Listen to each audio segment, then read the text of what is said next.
and used by the government in both conflicts. In the First World War, for example, the railways were taken over. At the beginning of the war, there were literally dozens of different railway companies, serving different parts of Britain. The government amalgamated them into one national rail service, took them over, made sure that they were meeting the needs of industry during the war. Similarly, the coal mines, owned by different companies all over the north of England, were amalgamated, and the government took control of all of them. Coal is an incredibly valuable resource during the war. We're talking about the First World War in this instance.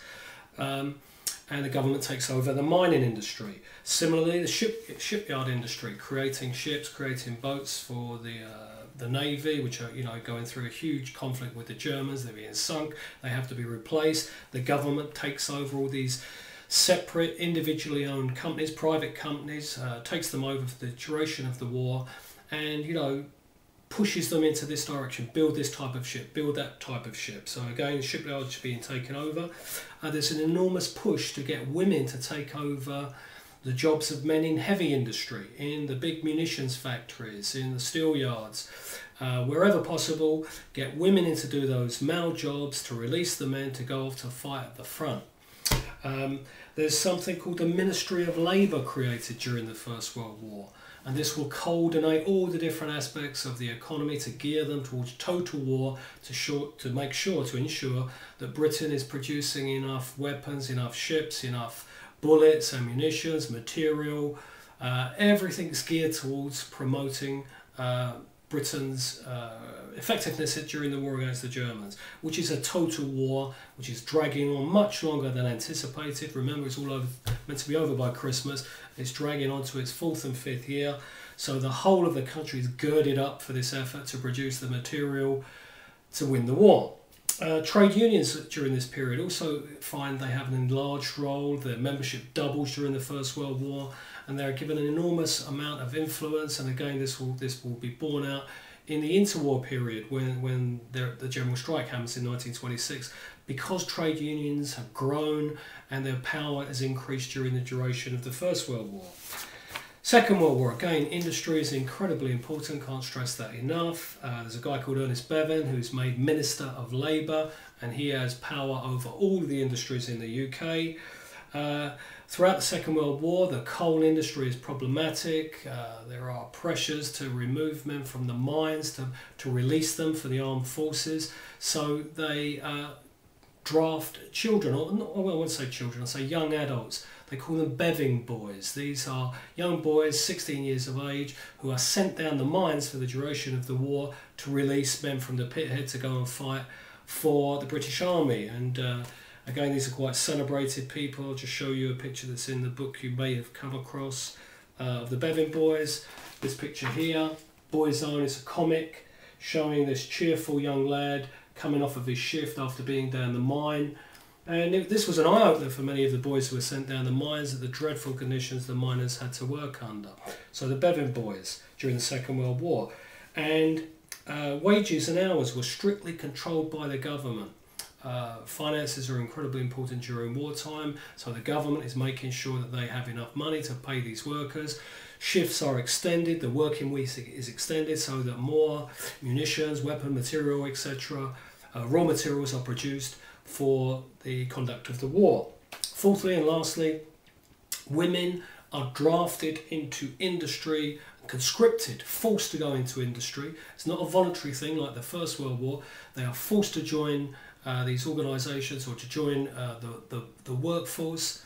To give you some sense of how many women are joining, I think it's something like 5 or 6 times more women are drafted into industry than they were in the First World War. That gives you some sense of the scale of what's changing. Also, during both wars, the media and entertainment are incredibly important for various reasons. The government takes over control or oversee of these industries, if you like to use that phrase. Censorship is key. Why? Because the government doesn't want newspapers to report information that not only may be of use to the enemy, but may drag down morale, may weaken Britain's resolve to continue the war, both the First World War and the Second World War. It's very important, governments in both wars and both conflicts realise that the morale of the home population is just as important as the morale of the soldiers that are fighting on the front line. So they make sure that stories are, how can I say it, are presented in such a fashion as to present a positive or try and present a positive spin on events. That doesn't mean lying about things. People would quickly realise they're being lied to. So information is released in such a fashion that Britain's actions or British campaigns are going as well as perhaps can be expected under the circumstances. Propaganda by the government is used. As you know, you've looked at umpteen different posters promoting the British war effort in the First World War and the Second World War. One way to use propaganda is to demonise the enemy, build up a sense of hatred against them. That way you can justify the terrible things you have to do in wartime, and to make people feel that the war is justified, it's a prolonged war, it's not going to be over very quickly. So you have to make the enemy look, in some senses, barbaric, in some senses inhuman, so that you can, justify this terrible conflict that's going on. You need the support of the people. Film is used, again, as a propaganda medium. Film is, particularly during the Second World War, the biggest form of entertainment. Some statistics, 25 million, over 25 million are going to the cinema every single week during the Second World War. That's half of the population are visiting the cinema every week during the Second World War, so it has an enormous impact on people's lives, on the way they perceive the war. They're being shown newsreels of what's happening. Again, not lying, not telling untruths about the war, but perhaps presenting the events in the best possible fashion where possible. In the First World War, one of the most popular films during the First World War, I think I showed you a little clip of it in class, is the Battle of the Somme, which did show, people at home, the fighting as it was actually happening on the Western Front. It mixed staged scenes with real footage. It didn't shy away from showing the horrors of the war. Very realistic. And again, some people estimate that this has been the most successful film that's ever been made in the British Isles. More people saw it than, for example, the blockbusters, we currently know, Titanic, Star Wars, etc. Again, people were desperate to see where their sons and brothers and husbands were fighting, and it had a huge impact during the First World War. However, having said that the cinema is incredibly important, perhaps even more far-reaching in its influence would be the radio. The radio would be in every British home. There were no TVs during either war, so the radio replaced the TV, or was there before the TV, and people would sit down and listen to it. And again, it wasn't used just for propaganda or just for listening to BBC News reports, which would be telling people what happened during the war, but people listened to it as a form of escapism, to listen to music, to comedy, to get them through the war. You don't want to be shoved down your throat with bad news all the time. People want escapism, and again, the cinema provided a brilliant means of escapism from the horrors of the war itself. So, just to sum up, government powers in terms of industry, World War I, they're taking over the railways for the very first time. They're amalgamating all the different railway companies. Secondly, all the different mine companies are taken over, and the government is putting its stamp on the mining industry. Coal is incredibly important during the war.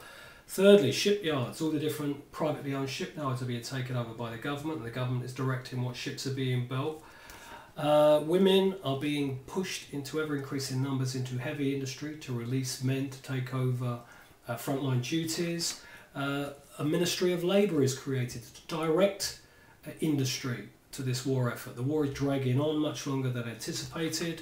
Lastly, trade unions during the First World War become very, very popular. Their membership doubles, they gain much more influence.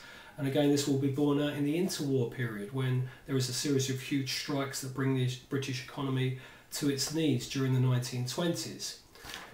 Second World War, again, industry is vital for the conduct of war, for the pursuit of war. This guy, Ernest Bevin, he is put in charge of the whole labour industry.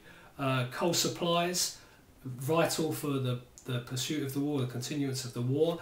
Bevin boys, these are young guys conscripted to go down the mines to enable miners of fighting age to be released for the armed forces. We have wages and hours strictly controlled by the government.